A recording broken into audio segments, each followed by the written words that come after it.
Elon Musk's tweet about Tesla now not taking any Bitcoin as payment for Tesla vehicles caused a significant dip in cryptocurrency's value. It was only a few days ago that Musk announced that Tesla would not be taking any Bitcoin as payment for Tesla vehicles, citing the energy needed to mine Bitcoin. Musk said that Tesla still intends to use the currency for transactions as soon as mining transitions to more sustainable energy. Since Musk has halted Bitcoin payments to Tesla due to environmental concerns, Tesla is now looking towards other cryptocurrencies that use much less energy. According to attorney Johnny Deaton, Musk has handed the best ad campaign to Ripple's XRP executives. Ripple's CEO Brad Garlinghouse and other executives aren't strangers to promoting how energy-efficient Ripple is, with Garlinghouse recently stating that XRP is 10,000 times more energy-efficient than Bitcoin. XRP isn't the only energy-efficient cryptocurrency on the market. Ripple has added its voice to the ongoing cryptocurrency sustainability pool with the announcement that it aims to hit carbon net zero by 2030, and it has partnered with various sustainability leaders to achieve that aim. In a tweet shared on May 15, Ripple, XRP, linked to a post on its website. The page detailed a number of aspects of their environmental strategy. This included a list of their partners, which already counts the Bill and Melinda Gates Foundation, Mercy Corps, Mojaloop Foundation, and the Institute for Business and Social Impact among them. Overall, Ripple has non-government organization partners in more than 80 countries. Now, sustainability leaders like the Renewable Energy Buyers Alliance, REBA, the Energy Web Foundation, and Watershed have joined their ranks. The page also states, "Our current global financial system does not meet the needs of 1.7 billion unbanked people. Digital assets and distributed ledger technology, DLT, have the potential to transform how unbanked and underbanked populations access basic financial services and send and receive money across borders, making it more accessible, affordable, and secure." The report on the website also referred to how green XRP is compared to leading cryptocurrencies Bitcoin, BTC, and Ethereum, ETH. More specifically, XRP uses only 63,000 gallons per 100 million transactions. Meanwhile, BTC uses nearly 4 billion gallons per 100 million transactions, and ETH uses another 239 million gallons. Cryptocurrency's environmental implications have been the subject of much debate in recent weeks, not least in light of Elon Musk raising the issue of fossil fuel emissions incurred by Bitcoin mining. The businessman took such a strong stance on this issue that he suspended BTC as a currency option for purchases at Tesla.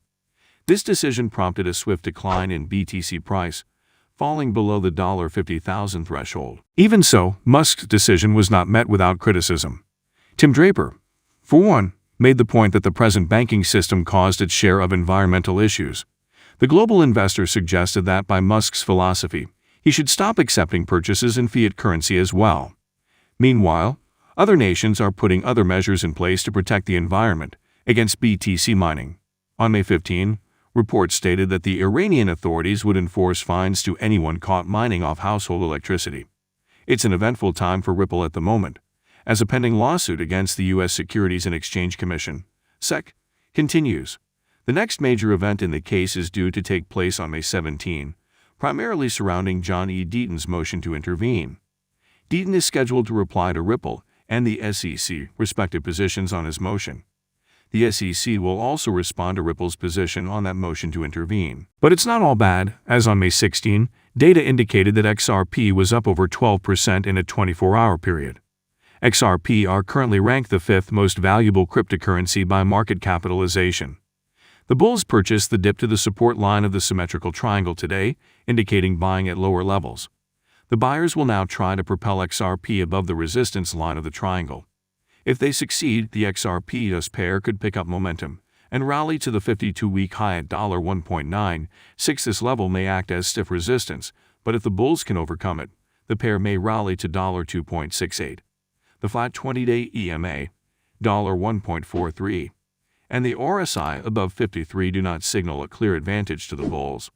If the price turns down from the resistance line of the triangle, the pair may extend its stay inside the triangle for a few more days. The trend will turn in favor of the bears if the price breaks below the triangle. That could result in a decline to $0.88. Thanks for watching. Be sure to subscribe and like.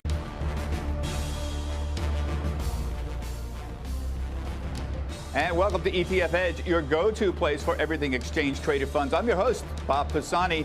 Money continues to pour into ETFs, particularly into equity ETFs, not so much into bonds, though. Let's talk with Charles Ellis. He's the author of the investment classic, Winning the Loser's Game. It's out tomorrow in an 8th edition. Dave Noddick, my old friend from ETF Trends, joins us as well. And Charlie, it's very exciting to have you on. I have known you for so many years. I've known your book for so many years. And yet we've never had you on CNBC before, to my knowledge.